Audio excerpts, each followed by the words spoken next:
No stoplight, speeding through this life I lead. I'm in the limelight. Please believe, believe. De retour sur le plateau des extrémistes avec une femme qui nous a rejoint, donc du coup là, 100% féminin. C'est parfait. Stéphanie Barnetch, qui est l'une des participantes du défi Cap au pas Cap. Les filles sont restées avec moi, je ne vous présente plus, il n'y a plus besoin. Stéphanie, merci d'être avec nous. Merci et merci de nous parler de ce défi dont on a beaucoup parlé, sache-le quand même, depuis le début. Eh bien, je vous remercie. On a parlé de tout, les traversées de tests, Super. tout ça. Vous êtes incollables. Voilà, on est incollables jusqu'à l'accomplissement et donc on va revenir sur ce défi incroyable. Je le rappelle, toi et tes deux acolytes, vous avez quand même franchi le Cap Horn en paddleboard. C'est un exploit sportif inédit. Oui, c'est une première mondiale pour notre discipline, le fait de pouvoir sur cette petite planche de 3,70 m. Et on se déplace vraiment à la force des bras, les mains dans l'eau, très proche de l'eau.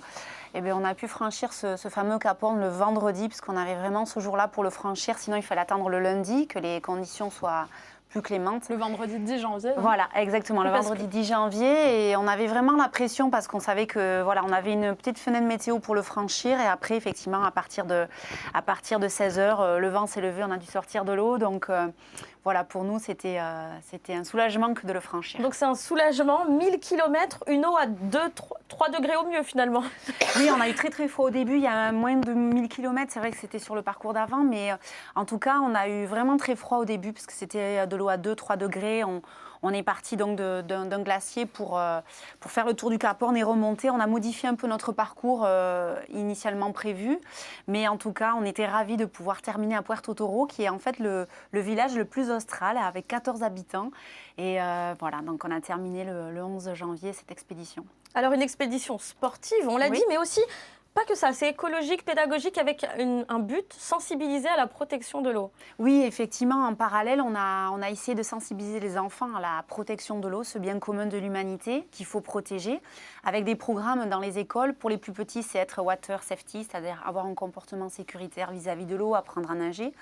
Pour les plus grands, c'est limiter la consommation d'eau, limiter la pollution. Donc, on a mis en place des jeux interactifs sur l'eau. Et puis là, on démarre un appel à projet. On va récompenser les meilleurs projets pour la sauvegarde de l'eau. Et tu as eu l'impression qu'avec ce défi incroyable, vous avez eu, vous avez eu un bon relais médiatique, parce qu'on a beaucoup parlé de vous, mais du coup, que ça a eu un bon impact pour votre message, tu le ressens déjà ou pas? Oui, moi j'ai ressenti que c'est vrai que les enfants, puisque c'est entre guillemets notre cible, c'est eux qu'on veut sensibiliser, puisque ce sont les adultes de demain. Et c'est vrai qu'ils ont vraiment répondu présents et ils se sont mobilisés pour toutes ces traversées. Et le message est assez sympa et les échanges qu'on commence à avoir avec les enfants, puisqu'on repart dans les écoles pour leur raconter un peu l'expédition, il est très riche et on espère qu'il va y avoir plein de projets qui vont être menés par les écoles justement pour la protection de l'eau. Alors, on va revenir justement sur ce but-là pédagogique, mais on va parler de toi. Donc, tu es championne du monde de sauvetage côtier, de paddleboard aussi. Qu'est-ce que ça t'a apporté, le sauvetage côtier, pour cet exploit? Le sauvetage côtier, déjà, je trouve que c'est un sport qui se pratique d'ailleurs de 7 à 77 ans. Il y a plein de clubs de sauvetage en France et dans le monde. Je trouve que cet esprit de solidarité, le fait de pouvoir sortir un peu dans toutes les conditions pour sauver des vraies victimes, je crois qu'on a cette capacité quand même à s'adapter aux conditions qui fait qu'heureusement qu'on l'a eu parce qu'on a dû changer de parcours et du coup se réadapter très rapidement à des conditions qui étaient différentes de ce qu'on avait prévu. Et du coup, je crois que ça m'amène un peu ce fait de s'adapter en fait. Oui, tu n'es pas la seule à être championne de sauvetage côtier. Justement, présente-nous ces deux acolytes, Alexia et Itziar. J'ai bien prononcé Alexandra Lux pardon. et Itziar. Donc Alexandra, elle a 28 ans. Elle est aussi championne du monde de sauvetage côtier, pas la même année que toi. Ensemble, vous aviez fait le Cap Odyssée en 2009, c'est-à-dire que vous aviez traversé l'Atlantique avec une autre partenaire qui ne faisait pas partie de ce projet-là, c'était Flora Mancier. Ça vous avait valu d'ailleurs une récompense dans le Guinness des records pour la plus longue traversée à la rame. Et ce défi fou, vous l'aviez battu, tu l'avais lancé parce que tu avais été malade d'un cancer et tu t'étais donc lancé ce défi pour... Oui, ce défi-là était très important pour moi parce qu'on était à peu près 5 en même temps, des amis très proches à être malades et touchés par la maladie. Enfin, on était 6 et les 5 sont décédés. Et j'ai voulu vraiment me dire, bon, si tu as un rêve, il faut vraiment le réaliser parce que demain, on ne sait pas de quoi il fait demain. Et Et ça peut arriver à tout le monde. Et donc, j'ai vraiment pris conscience et je voulais vraiment aller au bout de mon rêve, au cas où s'il m'arrive quelque chose, voilà, j'avais au moins accompli cette traversée. Et du coup, j'en ai parlé à Alexandra et Flora, et de suite, elles avaient accepté. D'ailleurs, j'avais trouvé ça fou d'accepter de s'élancer sur l'Atlantique comme ça, sans trop réfléchir. Moi, j'avais bûché un peu 2-3 mois. Et 4800 km quand même. Oui, 54 jours en haute mer, avec Yves Parlier qui nous avait accompagnés, avec un bateau d'assistance. Et ça a été très très fort quand on est arrivé à Cap-Breton. On avait 10 000 personnes qui nous attendaient. Là, à Puerto Toro, il n'y avait personne. 14 habitants. 14 habitants, ils n'étaient pas là. Donc c'était, voilà, mais ça m'a beaucoup apporté. C'est important d'avoir une cause derrière, parce que là, pour ce Cap Opacap, c'était la protection de l'eau. Pour Cap Odyssée, c'était... je crois qu'il y a des fonds qui ont été reversés à la Ligue contre le cancer. C'est important d'avoir une cause quand on fait un exploit sportif comme ça? Oui, c'est important parce que c'est vrai que pour ma part, j'avais fait 7 championnats du monde et du coup, on participe à une compétition et je pense que j'avais besoin d'autre chose. J'avais besoin d'aller au plus profond d'un projet, montrer un engagement, essayer de mobiliser des gens pour une cause. Effectivement, sur Cap Odyssée, c'était plus ma revanche un peu sur la maladie, l'envie d'aller au bout de quelque chose. Et à la fin de Cap Odyssée, quand on est arrivé dans le golfe de Gascogne, on a vu toutes ces bouteilles flotter sur l'eau, les déchets. On s'est dit, mais c'est pas possible, c'est notre terrain de jeu.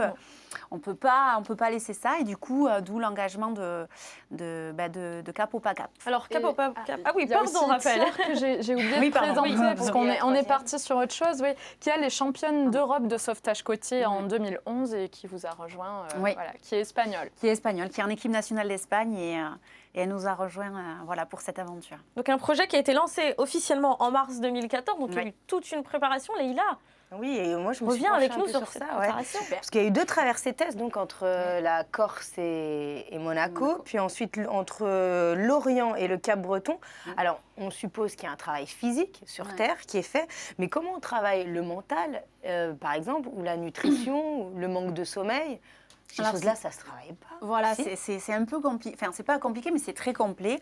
Donc, d'un côté, on a le physique où, effectivement, on s'entraîne plusieurs fois par jour, le matin, le midi, le soir, la nuit. Ensuite, on a eu un travail de mental qu'on a effectué en groupe parfois et parfois individuellement. Ça nous a permis d'avoir, dans des moments de faiblesse, d'avoir des images ressources un peu qui nous rassurent, qui nous réconfortent dans les moments où ça ne va pas.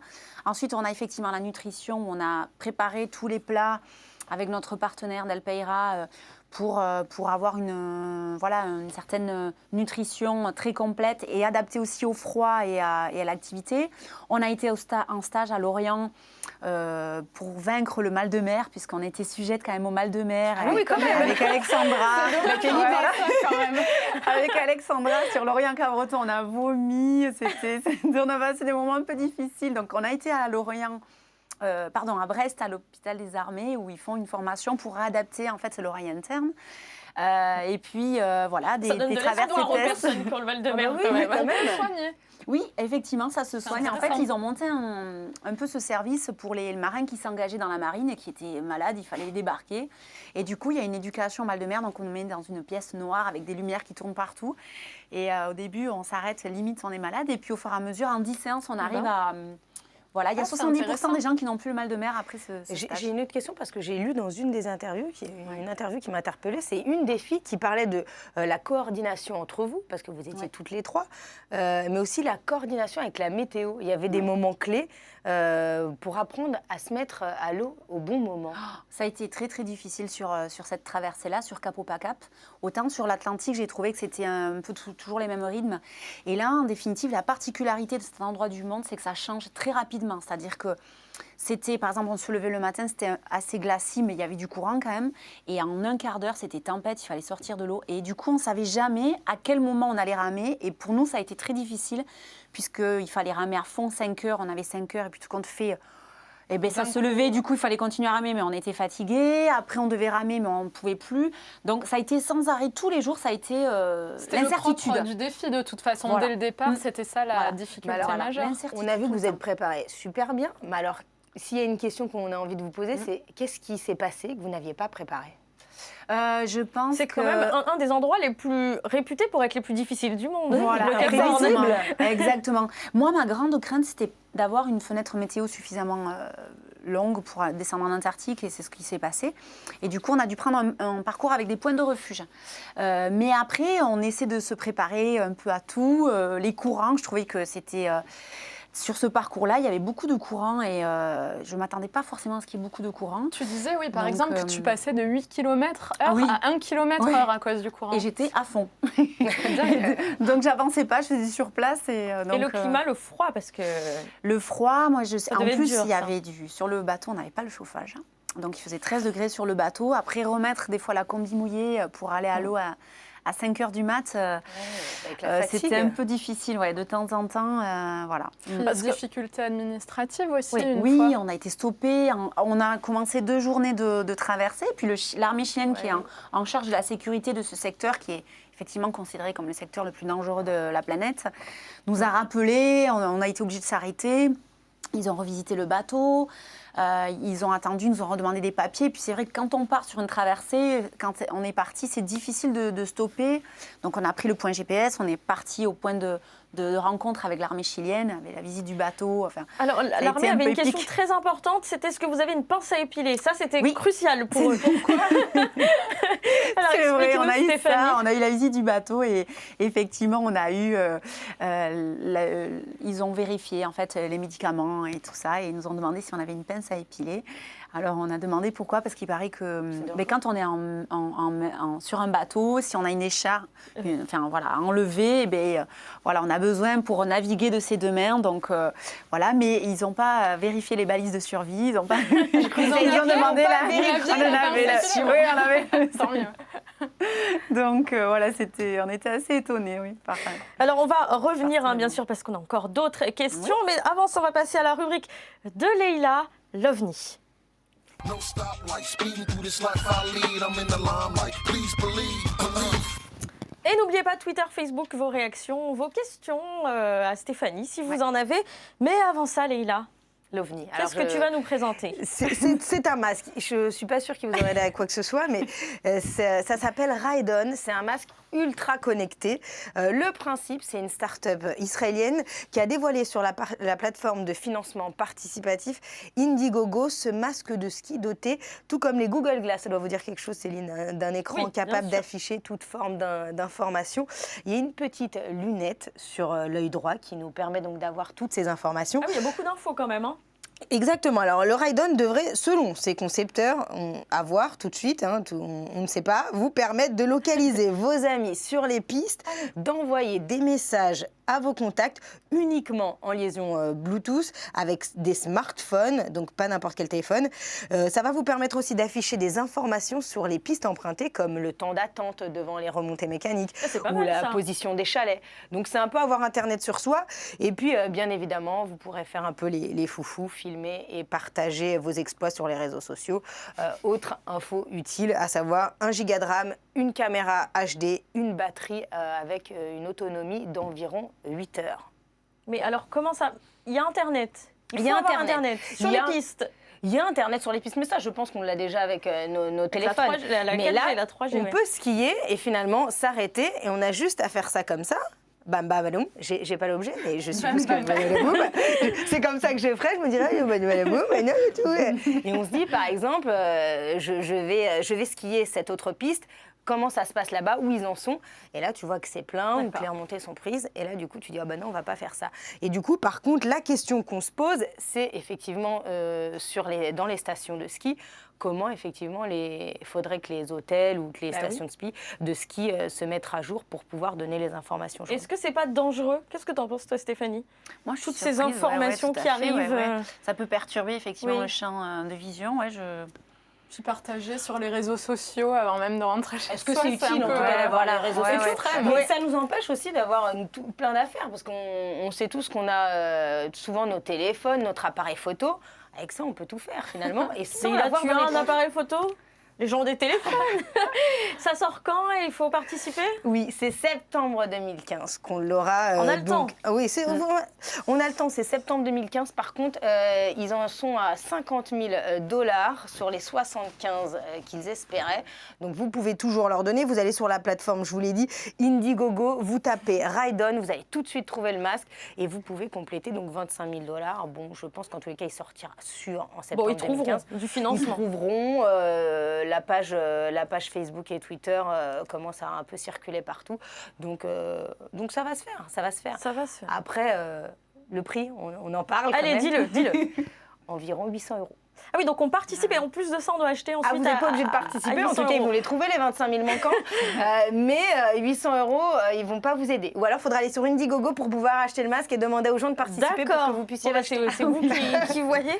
Stéphanie, toi, vous, quand vous êtes partie du matériel comme ça, vous n'aviez pas des trucs high-tech On à avait ce point-là? des GoPro un peu partout à bord du bateau et heureusement parce que effectivement on a pu filmer des dauphins, passer sous la planche, venir sur les traves de bateau. Ils sont restés très longtemps avec nous et les animaux voilà, qui étaient à côté. On avait juste un boîtier qui pouvait mettre des ultrasons puisque l'armée chilienne nous avait interdit de ramer la nuit parce qu'il y avait des orques. Et c'est vrai que voilà, on devait l'actionner en cas d'orques ou de léopards de mer qui ont tendance à mordiller un peu. Donc voilà, on avait ça sur la planche. Après, on avait une VHF, on avait une balise où les gens pouvaient nous suivre sur Internet, qu'on activait avant d'aller à l'eau. Et puis, une montre GPS pour avoir notre vitesse. Mais ça reste... voilà, la limite du raisonnable. Voilà. On va passer au projet X de Raphaël. No stoplight, speeding through this life I lead. I'm in the limelight. Please believe. Alors, qu'est-ce que tu vas nous présenter? Eh bien, moi aussi, je vais parler d'un projet participatif, mais d'un autre genre. Je vous le disais tout à l'heure, le 28 février, c'est le coup d'envoi de la Coupe du Monde de surf en Australie. Et Joanne Defay, la surfeuse réunionnaise, j'essaie d'aller trop vite et en fait ça marche pas, sera la seule européenne du top 17 cette année. Et aussi incroyable que cela puisse paraître, eh bien, elle n'a toujours pas de sponsor. Elle a besoin de notre aide à tous. Elle a donc lancé un appel aux dons. Vous pouvez voir l'image derrière moi, derrière nous. Et selon, voilà, c'est un système que les sportifs utilisent de plus en plus, l'appel aux dons. Et là, elle en était à 60%. À l'heure où je vous parle, elle en est à 73% d'objectifs atteints, c'est-à-dire plus de 13 000 € déjà et plus de 200 dons maintenant. Pour rappel, Joanne a terminé sa saison 2014 à la 8e place. C'est la meilleure performance jamais faite par une Française et par une Européenne en général. Elle est rookie de l'année 2014. C'est après, avec Pauline Nadeau, la deuxième Française à se requalifier donc une deuxième fois sur le Tour mondial. Donc elle a vraiment fait une super saison. Elle avait déjà commencé l'an dernier sans sponsor. Jérémy Flores, on en avait beaucoup parlé, lui avait déjà donné un coup de pouce. Et cette année, elle n'a toujours rien. Elle a quelques petits partenaires, mais c'est largement insuffisant. Et voilà. Donc il lui faudrait combien? Alors, en sa fait, saison sur 10 étapes, elle voudrait en faire financer 3 par les dons participatifs. Donc, tout le triplé australien, elle a besoin de 18 000 € pour ça. Sachant qu'elle a essayé de réduire ses frais un maximum. L'an dernier, elle en avait pour 21 000 € en Australie.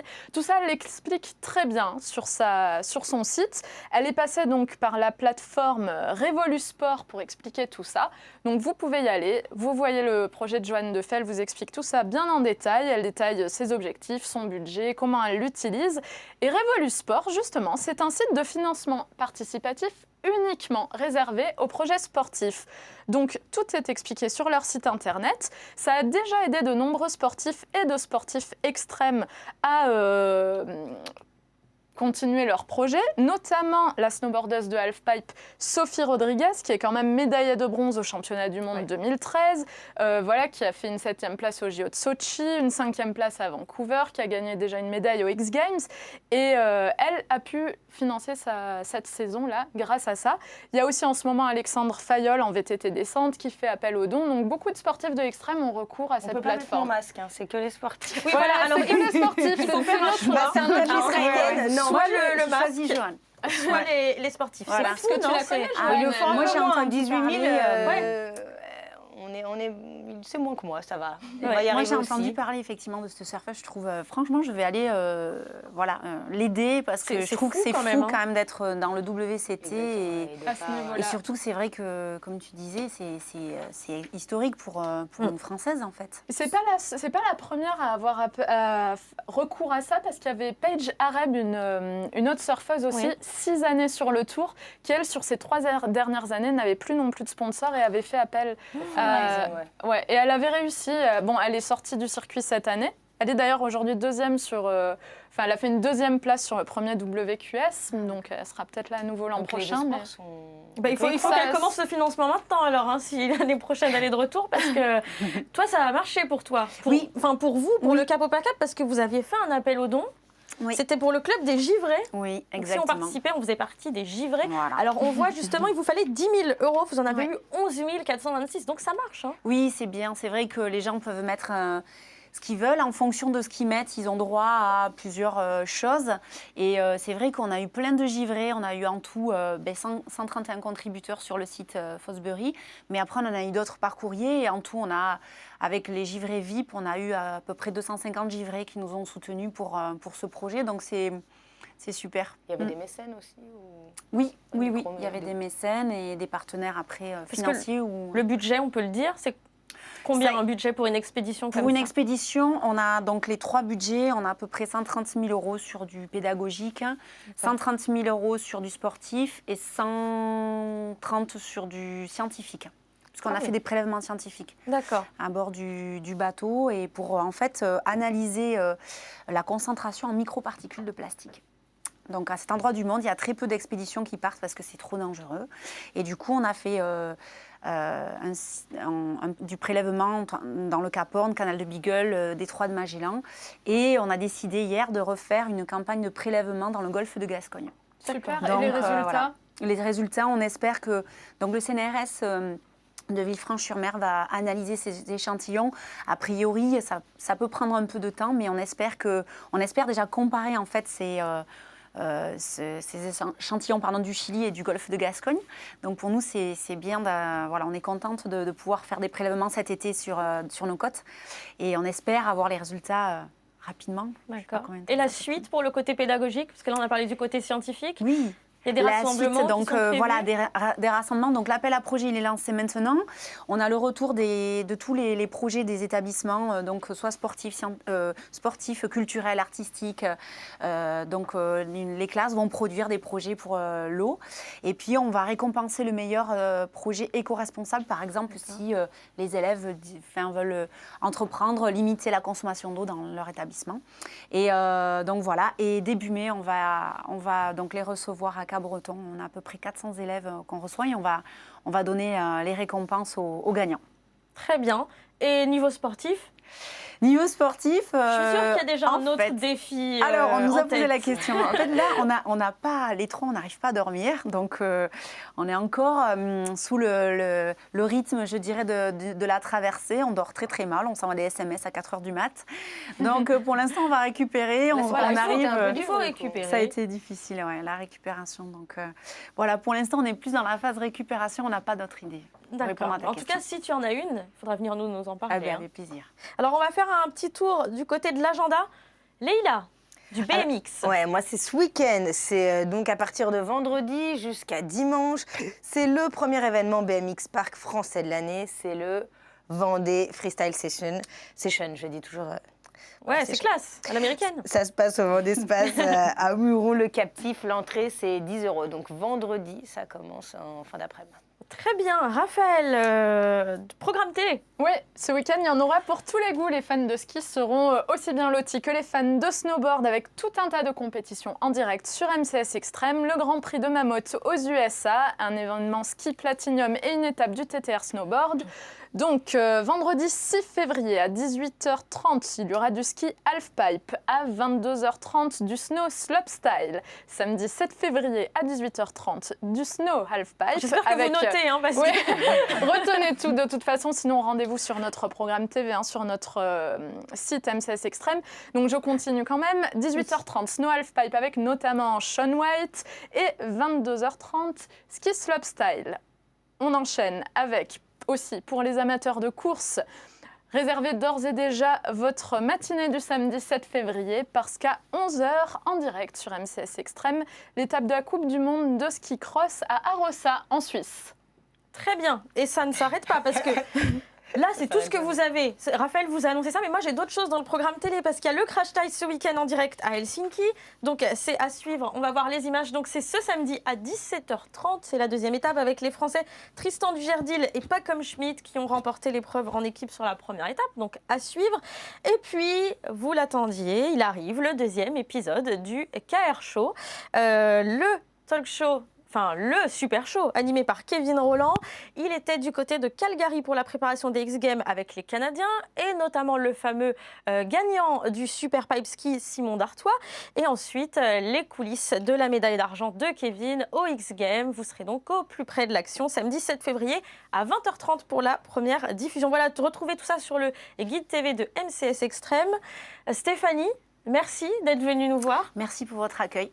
Il y avait beaucoup de choses à dire. En tout cas, merci. On attendait depuis longtemps d'avoir le vécu, le ressenti. Voilà. On l'a eu. Merci beaucoup. Merci à vous. Les filles, à la semaine prochaine. On se dit à la semaine prochaine. Et puis moi, je retournerai à ma place là-bas. Là, voilà. Vous retrouverez Nicolas la semaine prochaine pour les extrémistes. Toutes les rediffs, c'est sur le guide TV de MCS Extrême sur le site internet. À très vite.